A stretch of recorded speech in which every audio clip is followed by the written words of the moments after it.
Welcome back. If you're thinking about heading out this weekend to see a movie, there's plenty to choose from. To help with a few suggestions, CTV film critic Richard Crouse joins us with the latest offerings. Thanks for being here tonight.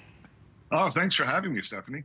All right, Richard, the first looks a little intense. Let's have a look at Ballerina.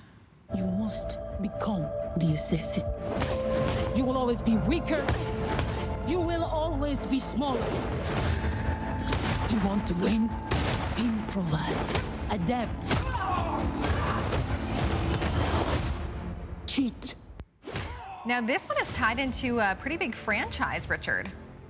Yeah, this is part of the John Wick universe, so it falls somewhere between the third John Wick film, Parabellum, and Chapter 4, the last John Wick film. So it is a prequel and a reboot, I guess, of that franchise. It stars Ana de Armas as a Ruska Roma assassin. That's the same group that John Wick is part of. And they have a very specific code of conduct, which she blows away completely because she's more interested in getting revenge on the people that killed her father than she is about being a good Roma Ruska assassin.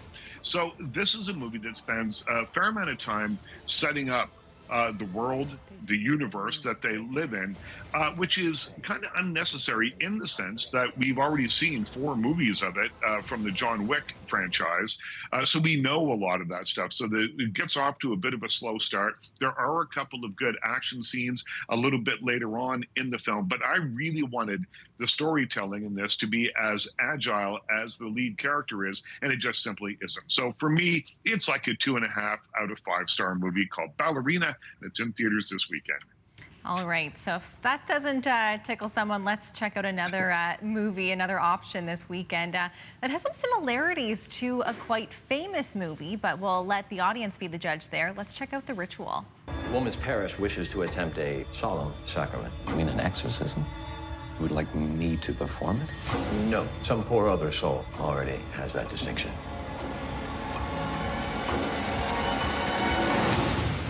We are the Lord's. So this one, very similar to The Exorcist, Richard.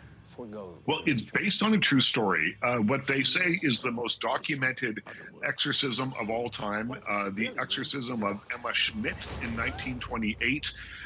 And this is the story that partially inspired The Exorcist. And there's another movie called The Exorcism of Anna Eklund, which is also based on this. And here we have what they're saying is the most accurate retelling of it. So you've got a high-end cast here. You've got Al Pacino and you've got Dan Stevens from Downton Abbey. But the documentary style that they use, the handheld film style that they use here is so distracting. The camera is restless. It's moving all over the place constantly, and it really distracts from the storytelling.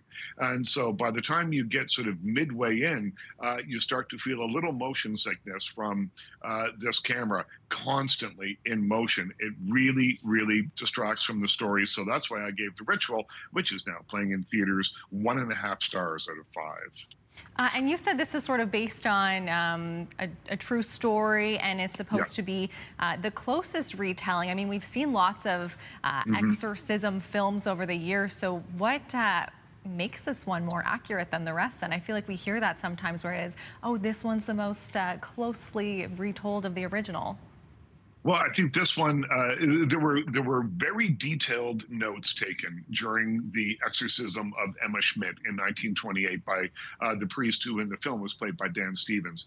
And from what I understand, they carefully hewed close to those notes. And what they tried to do here is show the effect of the exorcism, the personal toll that it takes on the 2 priests and some of the other nuns who are in attendance. But they never dig deeply enough into that to really add much to the story. So they're trying to do something, but it just never quite lifts off. All right, Richard, finally, for those who are afraid of the water, this one is not going to help. Here's Dangerous Animals. I see you, Eli. Come alive on that board. It's spiritual. I feel the same about what I do. It's my true calling. This one definitely looks on the scarier side. This one is intense. There are a lot of what I call jump scares, where there's a very loud sound that happens and it kind of rocks you a little bit.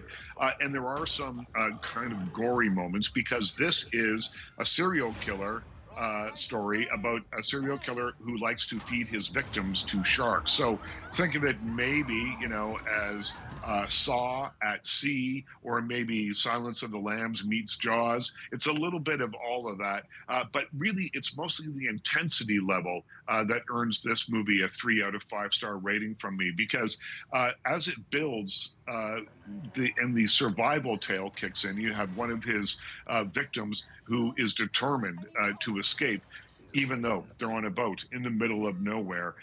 That's where the intensity in this film comes from. And they do a pretty good job of that. But, a film like this, a survivalist film like this, won't be for everybody, because there are moments in here that will make you want to cover your eyes.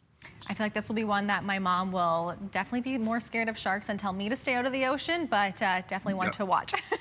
All right, we'll have to leave it at that. Thank you so much, Richard. Thanks for having me. All right, that is CTV film critic Richard Crouse. We'll have lots more ahead after the break. Stay with us.